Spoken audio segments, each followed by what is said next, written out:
Fala galera, está no ar mais um Café com a DM, a sua dose de cafeína nos negócios. E hoje nós vamos falar aqui sobre uma carreira que chega a pagar até 59 mil reais por mês e como que você pode também abraçar essa carreira. Eu vou receber aqui o Alexandre Pierro e a Marília Cardoso, que são fundadores da Palas, uma consultoria de governança para inovação, e os dois são especialistas, são feras em gestão da inovação e vão explicar aqui pra gente como inovar de maneira consciente, metódica e com alta taxa de sucesso e como você também pode abraçar essa carreira e faturar alto com isso. Daqui a pouquinho os dois chegam por aqui, mas antes de mais nada já coloca para seguir o nosso canal. Talvez você esteja assistindo no YouTube ou esteja escutando no Spotify, provavelmente. Então já coloca para seguir aqui o Café com a DM, dá um like aí se estiver no YouTube e não perde nada do que rola por aqui, porque todas as semanas só passam os melhores do mercado brasileiro. Os melhores empreendedores, os melhores especialistas em negócios, tudo para você aprender e crescer cada vez mais na sua carreira e nos seus negócios. Tá difícil lidar com a gestão de frotas de veículos na sua empresa? De fato, exercer essa função é algo burocrático e custoso. Afinal, é necessário comprar os veículos, contratar softwares de rastreamento, lidar com IPVA, manutenção, seguro, dentre tantos outros trâmites. Mas não se preocupe, para solucionar esses problemas, conte com a Movida Aluguel de Carros, que desde 2006 no mercado conta com a frota mais nova do Brasil e dispõe de lojas nas principais cidades e aeroportos do país e oferece planos especiais para empresas. Deseja acabar com a burocracia e reduzir até 30% os custos com a frota de veículos da sua empresa? Acesse o link que está na descrição do programa para saber como. Você tem objetivos financeiros de curto, médio e longo prazo, mas não sabe como atingi-los? Esse é um problema mais comum do que parece. De acordo com a pesquisa Itaú Personalité Brasileiros e Alta Renda, realizado pelo banco em parceria com o Instituto Locomotiva, apenas 20% do público com uma renda mensal superior aos 10 mil reais tem um alto nível de planejamento financeiro. Pensando nisso, a W1 Consultoria, número 1 no mercado de consultoria financeira no Brasil, estabeleceu como missão, há quase 15 anos, ajudar seus clientes a alcançar seus objetivos financeiros. Com uma metodologia goal-based, abordagem personalizada e serviços que utilizam tecnologia avançada, a empresa integra serviços financeiros que cobrem todas as necessidades do cliente ao longo da vida. Conheça mais sobre a W1 Consultoria e leve sua vida financeira para o próximo nível. Acesse o link que está na descrição para saber mais. E vamos nessa que o Café com a DM está só começando. O Alexandre Pierro é mestre em Engenharia e Gestão da Inovação pela Universidade Federal do ABC, engenheiro mecânico e bacharel em Física Nuclear aplicada pela USP. Ele passou por empresas nacionais e multinacionais, sendo responsável por áreas de improvement, projetos e gestão. Ele é certificado na metodologia Six Sigma, Black Belt, PMBOK e Scrum Master, além de especialista e auditor líder em sistemas de gestão de normas ISO. Ele é sócio fundador da Palas e um dos únicos brasileiros que participou do processo de formatação da ISO 56002 de gestão da inovação. A Marília Cardoso é jornalista com pós-graduação em comunicação empresarial pela Universidade Metodista, MBA em marketing pela Fundação Getúlio Vargas e pós-MBA em inovação pela Inova Business School. Ela iniciou sua carreira como repórter de rádio e televisão e é autora do livro Você Sabe Lidar com Seu Dinheiro? Ela já passou por diversas agências corporativas até fundar Informamídia Comunicação. É facilitadora na metodologia de Design Thinking, além de professora e consultora de inovação em empresas e universidades e também é sócia fundadora da Palas. Galera, que honra receber vocês por aqui. Sejam muito bem-vindos aqui ao nosso Café com a DM. A gente é que agradece, Leandro, uma oportunidade super especial aqui, compartilhar conhecimento com esse público muito qualificado que a gente sabe que tem administradores de profissionais que estão querendo crescer profissionalmente e, sem sombra de dúvidas, a área de inovação é uma oportunidade muito promissora para quem quer subir aí dentro da sua empresa. E agradeço também o convite, Leandro. E o interessante dessa área que está surgindo, na verdade ela não é tão nova assim, existem inúmeras oportunidades de mercado, inúmeras maneiras de você crescer, inúmeras maneiras de você seguir trilhas diferentes dentro do mundo corporativo e ela está mais valorizada do que nunca.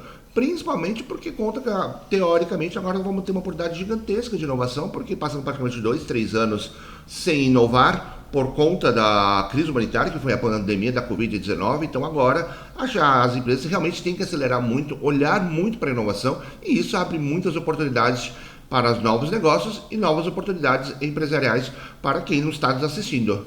Que legal. Turma, e eu comecei aqui o podcast mencionando, né, que a gente fez uma pesquisa por aqui em vários sites, enfim, que falam a remuneração, né, dos diferentes cargos, e a gente chegou a encontrar aqui que o gestor de inovação chega a receber até R$59 mil por mês para essa função. E por que o passe, né, desse profissional ele é tão alto no mercado?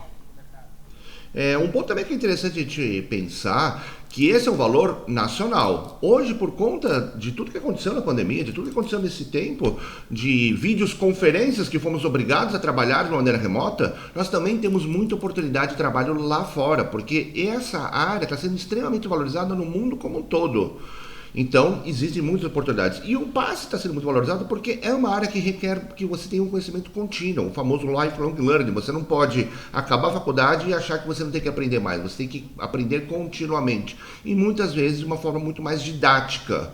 E isso faz com que as pessoas que tenham esse viés, que tenham essa mentalidade, consigam fazer essa maratona com muito mais velocidade que os demais competidores, né? E tem um aspecto muito importante também, que muitas vezes esse profissional ele precisa ser um autodidata, né? Ainda não existe um curso, né, que você vai ali fazer 2 anos, 3, 4 anos e vai sair pronto para ser um profissional, um gestor de inovação. Então é um profissional que ele vai precisar beber de fontes muito diversas, né, estudar muito, como o Alexandre comentou. Então tem que ser uma pessoa muito curiosa, porque ela tem que ter uma sede contínua por conhecimento. Então é um profissional que vai fazer vários cursos, spot, muita coisa no paralelo, para que ele consiga ter uma visão realmente muito 360 sobre negócios, sobre inovação, né, sobre as possibilidades que a gente tem dentro dessa área. Fantástico, turma. Olha, cada vez que alguém fala lifelong learning, eu fico todo arrepiado, né? Eu me defino também como um lifelong learner, e a audiência do Café com ADM também é composta por pessoas, com certeza, né, que nunca param de aprender. Então vamos curtir muito aqui o nosso bate-papo de hoje. E, galera, vamos então começar a conceituar, né, qual que é o papel de um gestor de inovação, o que ele faz dentro da empresa, enfim, qual que é o perfil desse profissional. A gente já sabe que é um autodidata, né, uma pessoa curiosa que busca aprender sempre, mas o que ele faz na prática, né? Qual que é a função que ele desempenha? Bom, a principal função desse profissional é realmente criar uma estratégia que a empresa inove de uma forma contínua. A gente percebe muitas vezes empresas que são inovadoras, mas fazem isso de uma forma muito empírica, né? Então alguém teve uma ideia, alguém resolveu testar, às vezes foi um sucesso, às vezes foi um fracasso. Então falta realmente uma base mais qualificada para que a gente inove de uma forma contínua e com estratégia. Então o grande papel desse profissional é ajudar a empresa a criar uma rota para a inovação, um mapa onde se saiba exatamente qual é o objetivo estratégico, onde se quer chegar, quais são os processos necessários para que isso aconteça, e também que ele faça um acompanhamento de indicadores para saber se a empresa está na rota certa ou se ela precisa fazer ajustes. Porque uma coisa que a gente diz o tempo todo em inovação é que a incerteza é a única certeza. Tudo muda o tempo todo. Então, esse é um profissional que precisa ser muito flexível, muito adaptável para entender quando é hora de mudar, para que ele consiga atingir os resultados esperados pela companhia. E complementando a Marília, tem que ser um profissional também que entenda muito de fundamentos e conceitos. Quando a gente vai hoje numa empresa, o pessoal pergunta, vou fazer uma inovação. Ele acha que a nova inovação tem que ser aquela inovação disruptiva, que vai impactar o mundo, que vai mudar todo mundo, que vai mandar a gente para Marte, vai ser um novo Airbnb, um novo Uber. Isso também são inovações.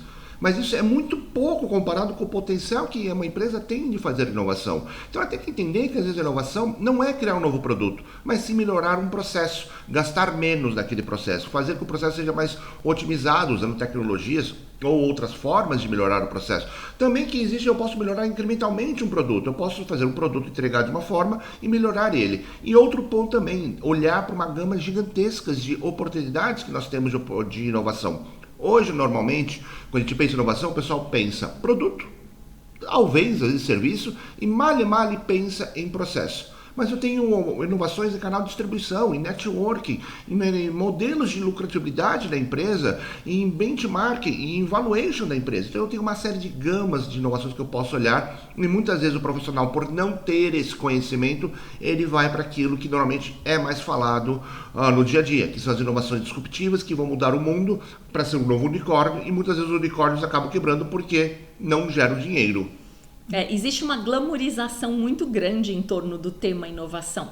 E a gente, enquanto profissionais da área, tem sempre a preocupação de baixar um pouquinho a expectativa de que não necessariamente uma empresa inovadora ela vai ser capa de revista porque ela criou alguma coisa extremamente disruptiva. Eu gosto muito de um exemplo de um cliente nosso, que é uma indústria de transformação no ramo de nylon, e a empresa entrou ali numa seara de buscar inovação, saindo um pouco da economia de commodity, de escala, para buscar produtos de maior valor agregado. E na minha opinião, esse é o grande desafio do Brasil, né? A gente precisa sair aí desse deitado eternamente em berço esplêndido, né? Nesse hábito de ser um eterno exportador de commodities e um importador de manufaturas, para que a gente consiga desenvolver produtos de maior valor agregado. Então essa empresa, ela já era líder de mercado na produção de nylon, e aí ela fez uma spin-off, criou uma outra empresa ali dentro para criar produtos de maior valor agregado a partir do nylon. E uma das iniciativas foi a criação de suturas médicas. Então, em vez de vender o nylon in natura a 20 centavos de real o quilo, hoje eles vendem suturas médicas a $60 o metro. Né? O que essas suturas têm de tão inovadoras, de tão modernas? Nada, são suturas médicas, humanas e veterinárias, como qualquer outra, de qualquer outra marca. Ela não tem ali, não é super tecnológica, não faz algo diferente do que as outras já fazem. Mas ela fez com que a empresa saísse de um faturamento de 20 centavos de real quilo para $60 o metro. Foi simples fazer isso? Nunca é. Né? Obviamente a empresa precisou fazer um investimento de tempo, de conhecimento da equipe, um investimento em maquinário, em busca de certificações, porque lidar com produtos de saúde requer uma série de certificações.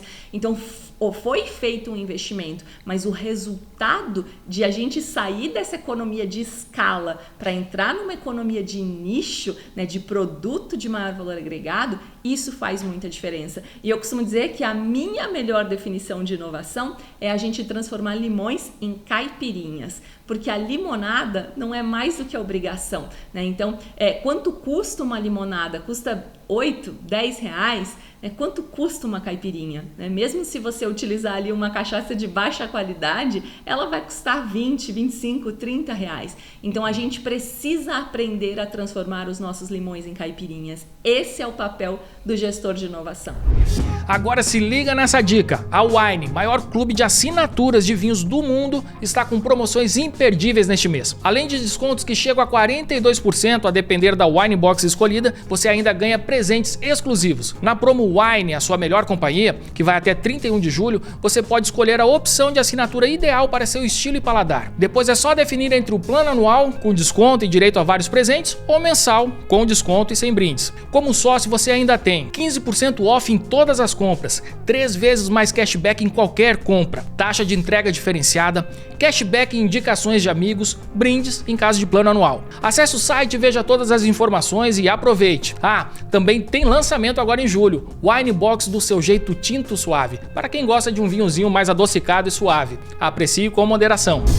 Empreender envolve transformar boas ideias em negócios de sucesso. Isso passa por enfrentar uma série de obstáculos, desde definir e validar o produto ou serviço, até criar processos que garantam a entrega consistente de uma boa experiência ao consumidor. É por isso que optar por uma franquia oferece ao empreendedor uma série de vantagens estratégicas, como a de iniciar já com um negócio testado e que tem processos estabelecidos. Nesse cenário, a Vox2U pode ser a porta para seu próximo negócio. É a maior rede de escolas de oratória da América Latina, presente em 196 unidades, com 75 mil alunos, ostentando um NPS de 96. Estamos falando de uma área com alta demanda e pouquíssima concorrência. Conheça a Vox2U e descubra como pode fazer parte. Acesse o link na descrição para conversar com um especialista.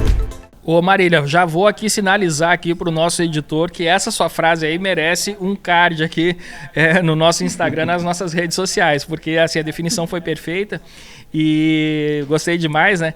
E também curti muito aqui o que o Alexandre falou, né? Que inovar não é a pessoa, enfim, né? Inventar algo completamente disruptivo. Às vezes a gente muda um simples processo, né? Isso já significa redução de custos, né? E ganhos maiores ali para a empresa. Muito bem. Turma, no Brasil a gente tem aqui a chamada Lei do Bem. Eu queria que vocês comentassem um pouquinho aqui sobre a Lei do Bem e como é que esse cenário, né, do Brasil tendo essa lei pode ser positivo para o profissional que vai atuar com a gestão da inovação. Claro, esse é um benefício que muitas empresas ainda nem sabem que tem, né? Mas aquelas empresas classificadas no regime do lucro real, elas podem fazer restituição fiscal dos investimentos que elas fizeram em inovação. Obviamente é necessário fazer uma consulta apurada dentro de cada uma, porque existe uma série de regras, né? Ela não pode estar em déficit fiscal, ela precisa fazer investimentos em inovação, seja em qualificação de times, em aquisição de equipamentos, tecnologia. Então tem uma série de requisitos que precisam ser analisados, mas em via de regra, né, o que se sabe é que é possível restituir de 20% a até 80% dos valores investidos em inovação. Então tem muito dinheiro ficando na mesa por falta de conhecimento. E muitas vezes, né, quando a gente leva uma proposta de inovação para a empresa, fica aquela sensação, nossa, mas isso deve ser muito caro, né? Porque normalmente as pessoas, quando falam em inovação, elas pensam em tecnologia, né? Mas não necessariamente inovação é tecnologia. A tecnologia, ela é um meio, ela nunca é um fim. Mas existe também essa possibilidade de fazer a restituição fiscal. E aí a gente está olhando para aquele dinheiro que já foi gasto e que pode entrar de novo ali para o caixa da empresa para que ela reinvista em inovação. Mas também existem muitas possibilidades de financiamento, né? A gente tem aí BNDES, FINEP, que financiam valores ali para que a empresa possa fazer investimentos em inovação. Então não é por falta de dinheiro que uma empresa não vai inovar. E a gente sempre traz o aspecto da tecnologia como um dos aspectos da inovação. Nem é o primeiro e muito menos o menos importante. A gente costuma trabalhar com um tripé: cultura. Então, primeiro de tudo, pessoas, né? Aquela célebre frase, né, de que a cultura come a estratégia no café da manhã, né? O pessoal do administrador está cansado de ouvir sobre isso, mas é a mais pura verdade. Se a gente não tiver pessoas qualificadas para trabalhar em projetos de inovação que tenham uma mentalidade voltada para isso, não adianta a empresa ter processos e muito menos tecnologia. Ela só vai gastar dinheiro à toa com tecnologia. Então, em primeiro lugar, a gente precisa cuidar das pessoas. A gente precisa desenvolver um ambiente fértil para fazer inovação. Um dos temas que a gente trabalha muito é a questão da segurança psicológica, né? Tem muitas empresas que falam, volta para sua baia e vai pensar fora da caixa, né? Isso é no mínimo muito incongruente. Então a gente precisa criar ambientes mais propícios para a inovação, onde as pessoas tenham sim a liberdade de se expressar, que elas sejam incentivadas para isso, que ideias malucas, né, sejam ali contempladas, porque eu acredito muito que o impossível só existe até alguém ir lá e tentar e mostrar que é possível. Então precisa ter sim um ambiente, né, com uma cultura madura para a inovação. E depois precisa ter processos, porque muitas vezes a gente se depara também com empresas que têm cultura para a inovação, elas estão ávidas, tem post-it pulando para todo lado, mas falta o processo para tirar esses post-its da parede, para que a gente consiga realmente transformar ideias em resultados.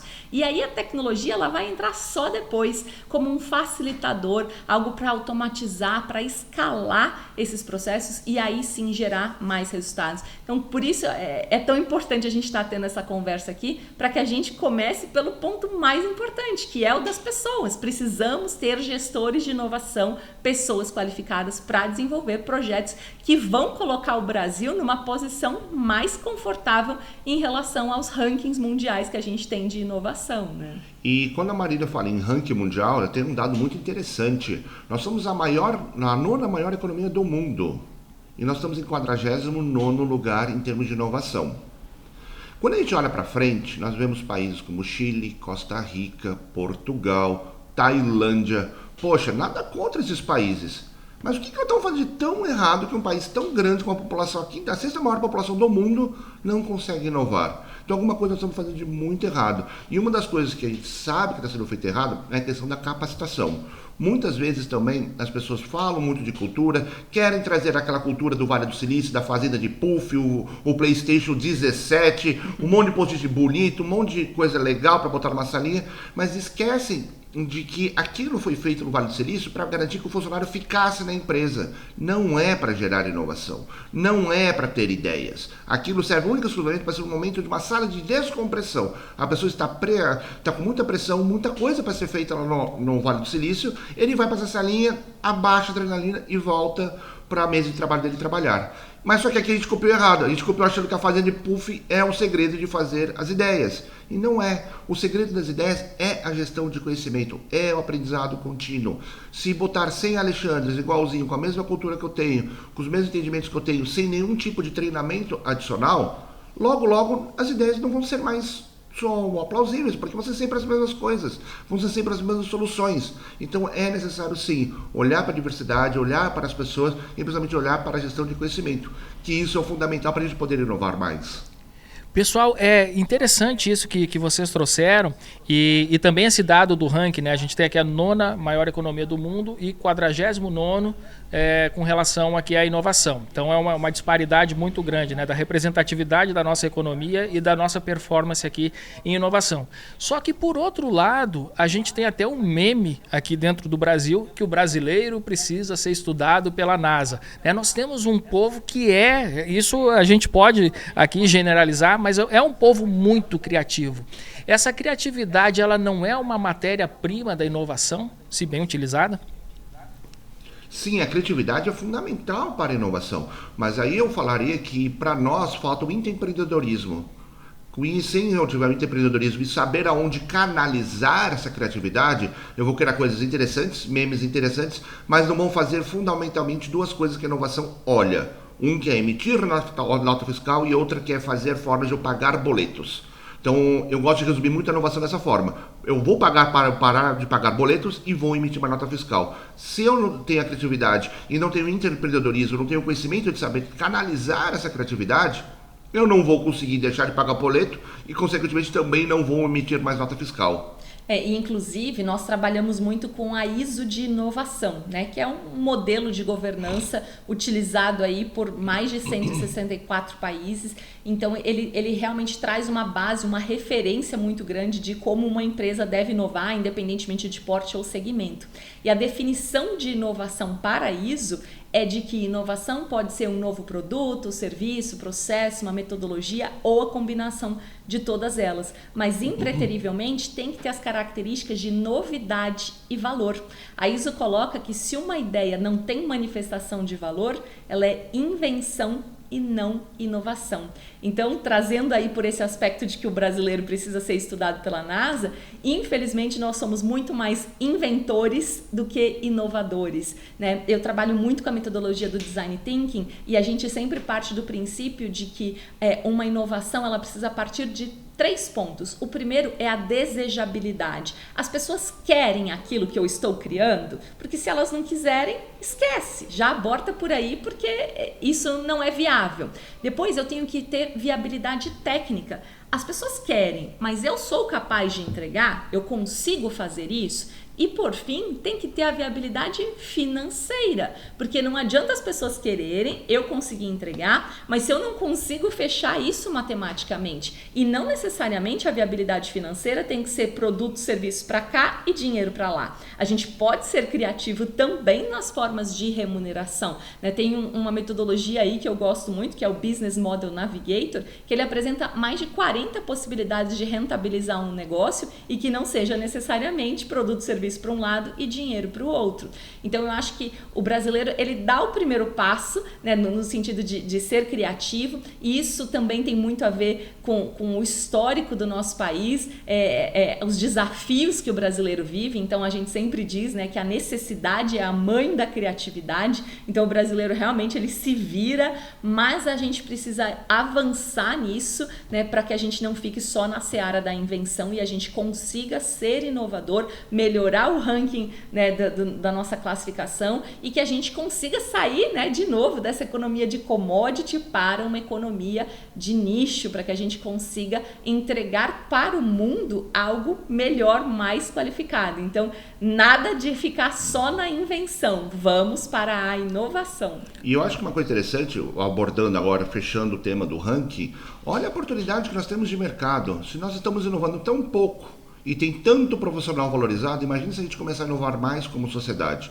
Olha quantas oportunidades de mercado vão haver para os mais diversos segmentos, para os mais diversos profissionais. Porque inovação não é feita exclusivamente de um profissional, mas de uma série de profissionais que têm uma multidisciplinaridade, que conhecem coisas distintas e diferentes. Então isso também abre uma margem gigantesca de oportunidades para novos empregos, para novas oportunidades de negócio e para novas carreiras que podem aparecer e que podem surgir para cada um de nós. Muito bem. A Marília falou aqui sobre o ISO da inovação e eu falei também aqui no começo do programa, né, que vocês participaram aqui da criação desse ISO da inovação, isso, né, em nível global. E eu queria que vocês comentassem um pouquinho, né, de como é que foi a participação nesse processo e também da importância, né, desse ISO, que eu acho que também isso legitima mais o nosso assunto, o nosso bate-papo que a gente está tendo aqui hoje, né?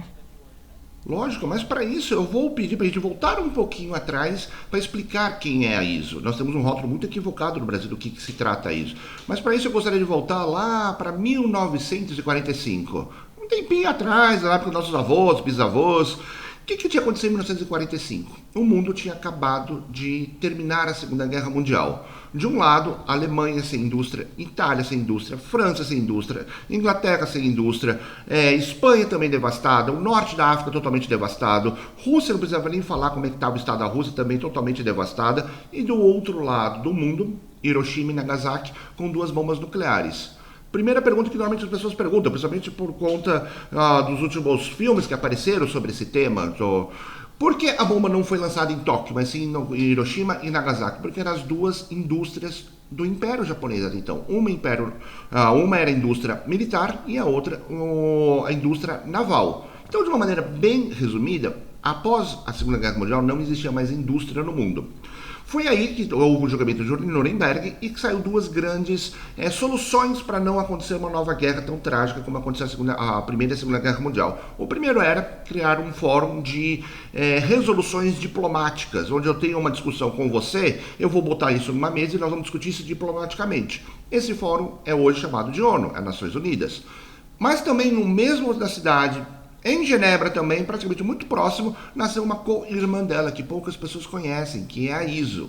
A ISO ela nasceu com a ideia de poder reestruturar toda a indústria mundial. Porque qual era a leitura que o pessoal fazia e que aconteceu realmente por conta da Alemanha durante a década de 30. Se eu não tenho indústrias fortes, eu não vou ter emprego.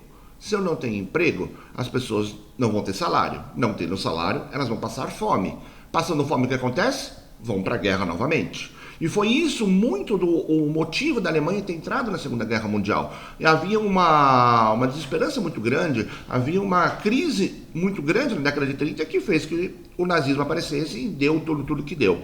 Então a ISO ela nasceu com esse foco de reestruturar as empresas, de fazer com que as empresas fossem saudáveis e gerassem muitos empregos para a sociedade.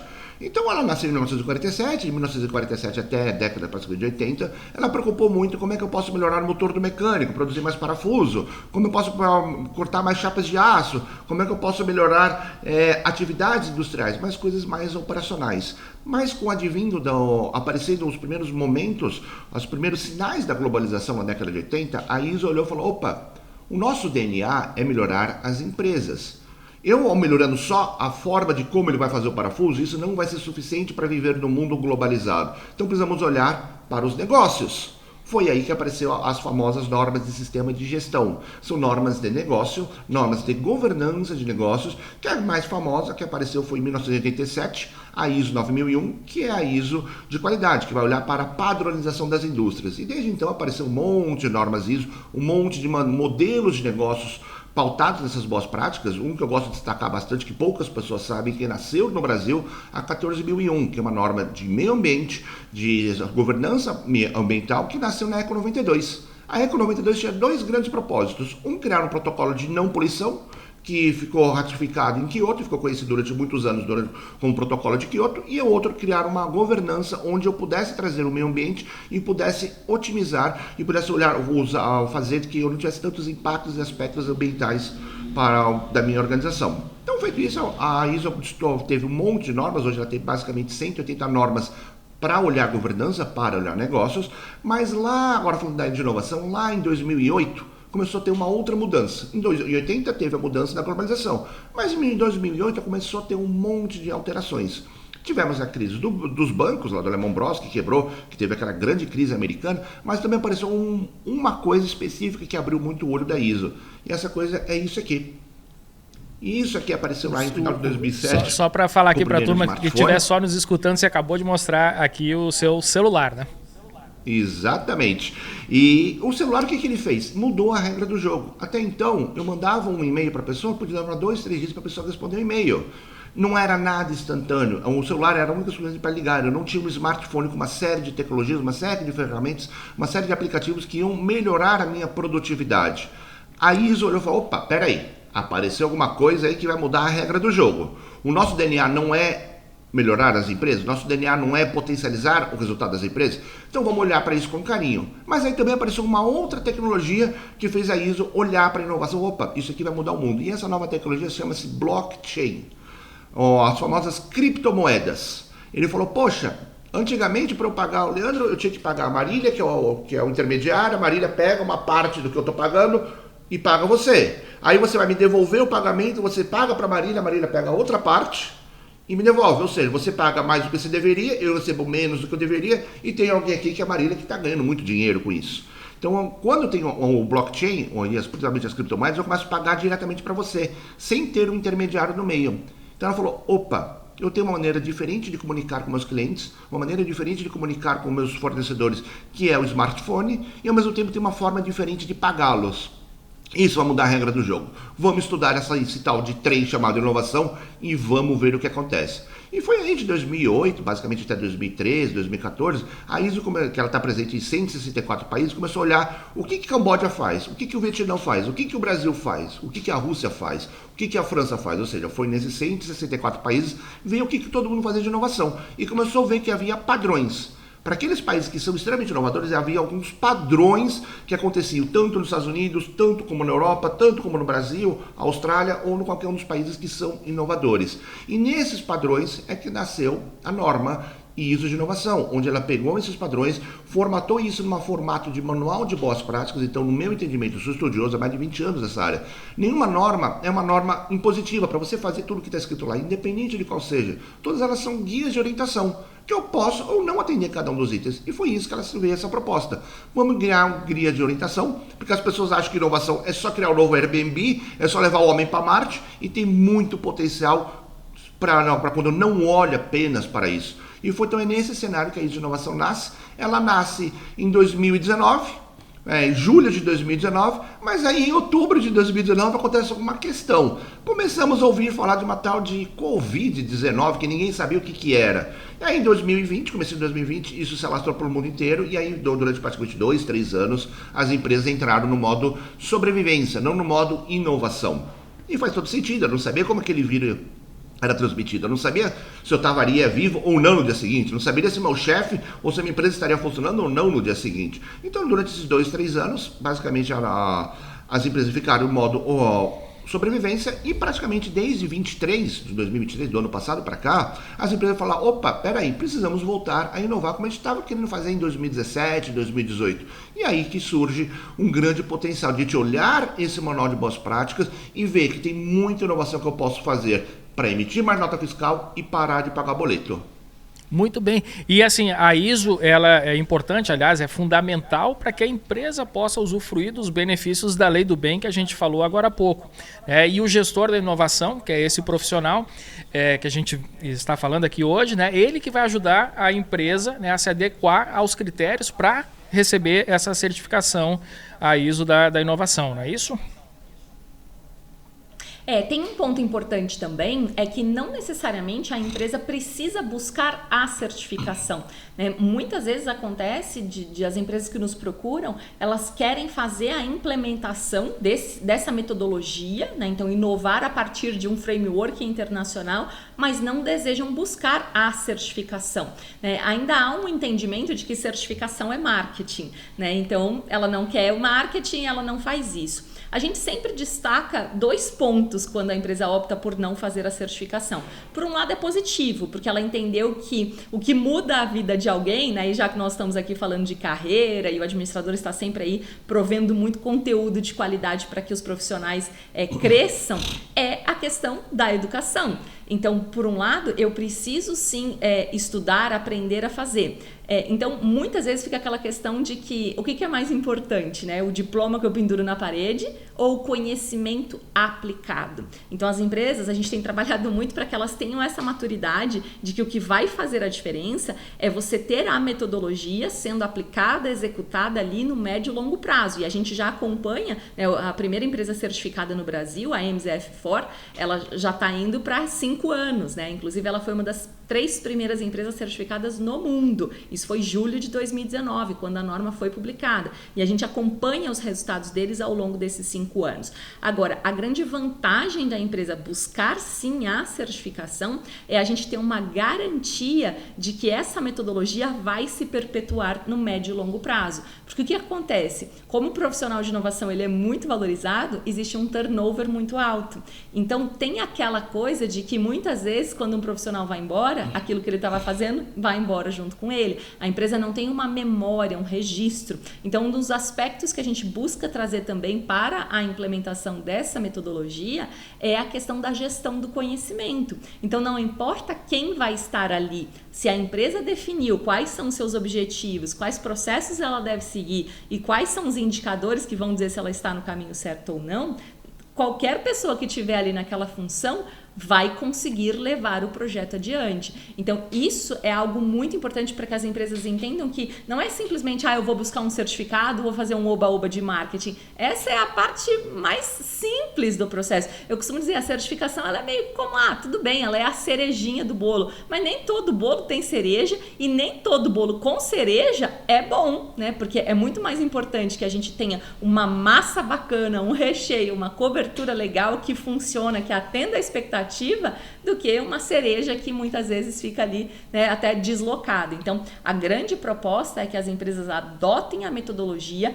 e que principalmente coloquem em funcionamento. O Alexandre sempre fala que o jogo começa quando acaba, porque é quando a gente termina o processo de implementação, a empresa começa a colocar aquela roda para girar, é que ela começa a se beneficiar, ela começa a ver a inovação acontecendo na prática. E este é o valor, e não do meu certificado.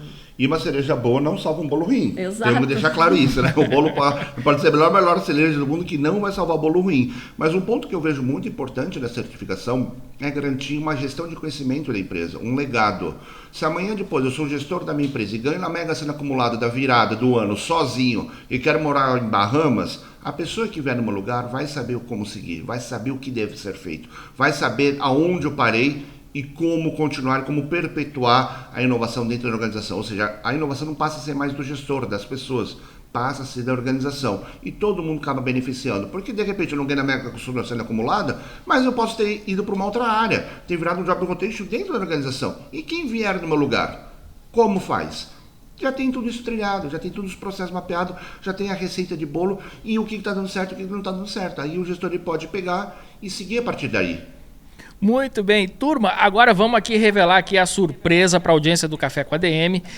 A gente está lançando com vocês aqui, nossos mais novos experts aqui do Administradores Premium, o curso, né, um curso aqui que é a formação especialista em gestão da inovação. Vocês são os professores desse curso e eu queria que vocês detalhassem aqui para o pessoal, né, o que eles podem esperar dessa formação.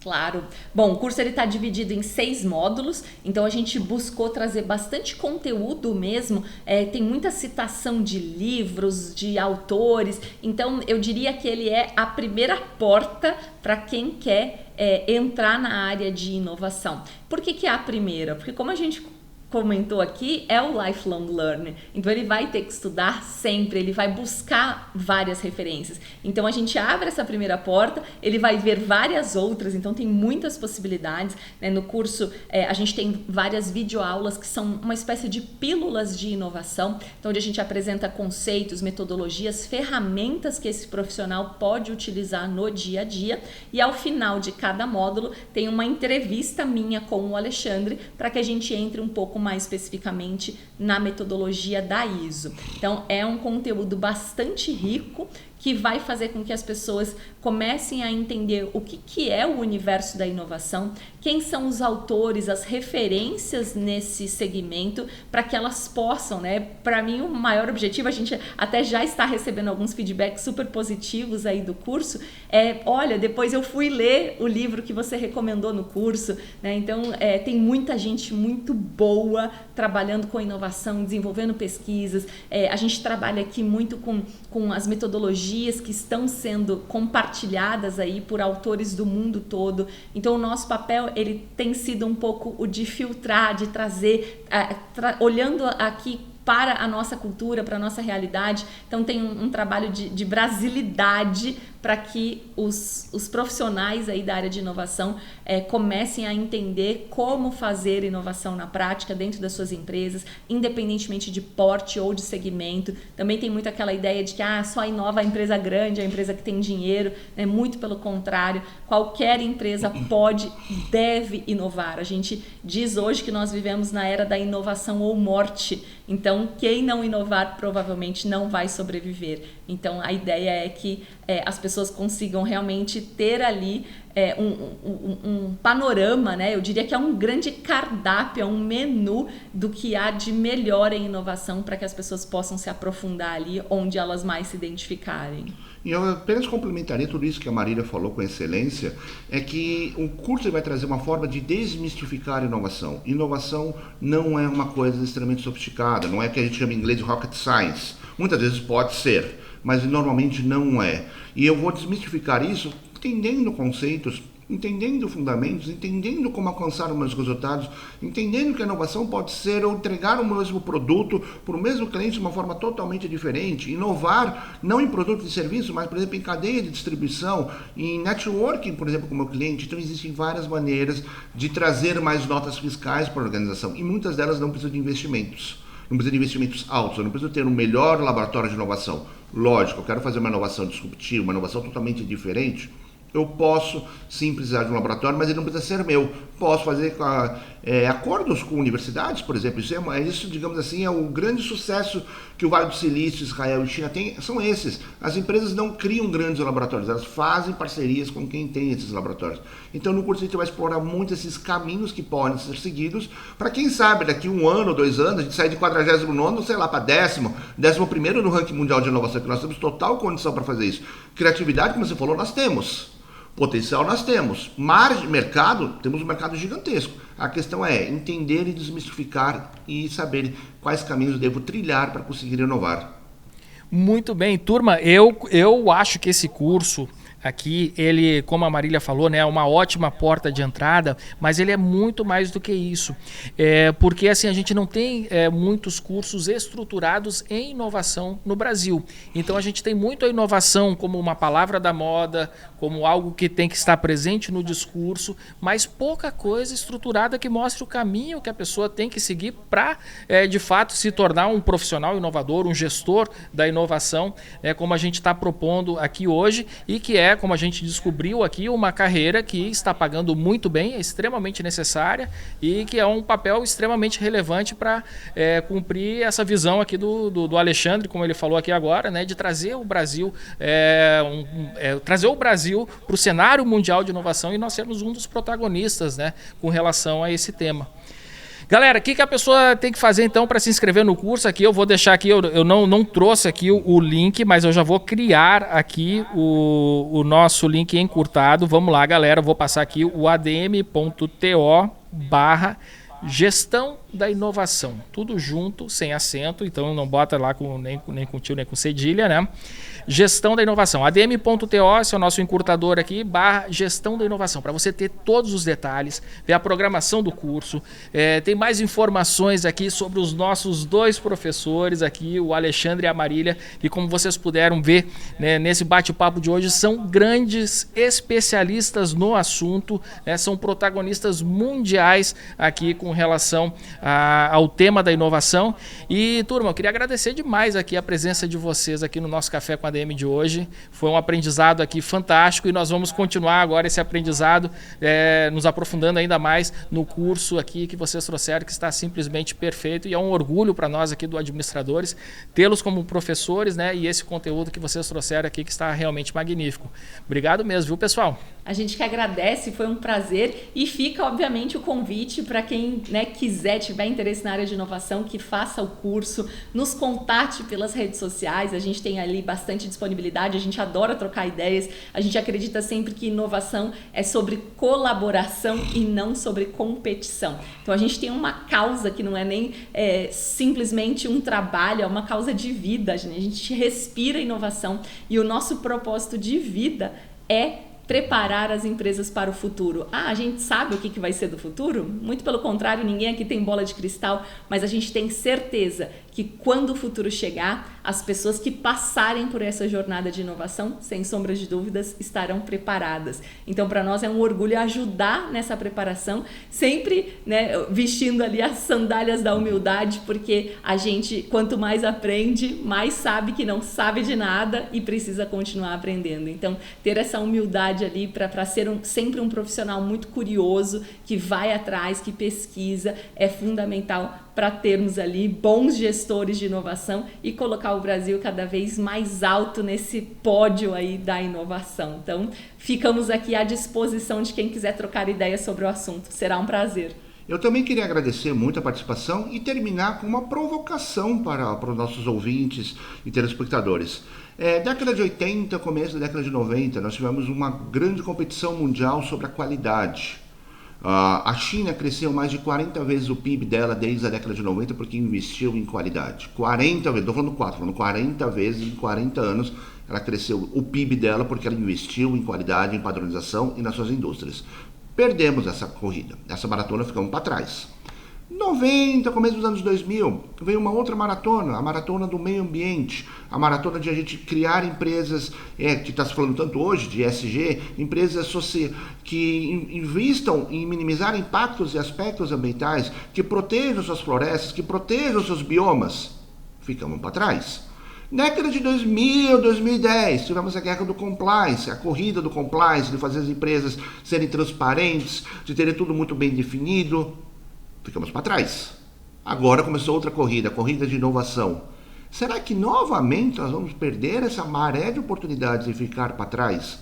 Lógico, não dá para chegar em primeiro lugar, segundo ou terceiro, não dá para competir com países com PIB como a China, Estados Unidos, até mesmo Israel, que é um país pequeno, mas investe muito em tecnologia, ou até a própria Coreia do Sul, outro país que investe demais em inovação. Não dá para ficar perto desses players. Mas eu não posso ficar atrás de Portugal, não posso ficar atrás de Costa Rica, não posso ficar atrás do Chile. Então, nós temos uma oportunidade muito grande e nós estamos tendo uma nova corrida de uma série de oportunidades. Cabe a nós aproveitá-las ou deixar passar como a gente deixou passar esses montes de oportunidades desde a década de 80. Muito bem, tá aqui o recado dado aqui pelo Alexandre Pierro e pela Marília Cardoso, os fundadores da Palas e seus próximos professores de gestão da inovação aqui no Administradores Premium.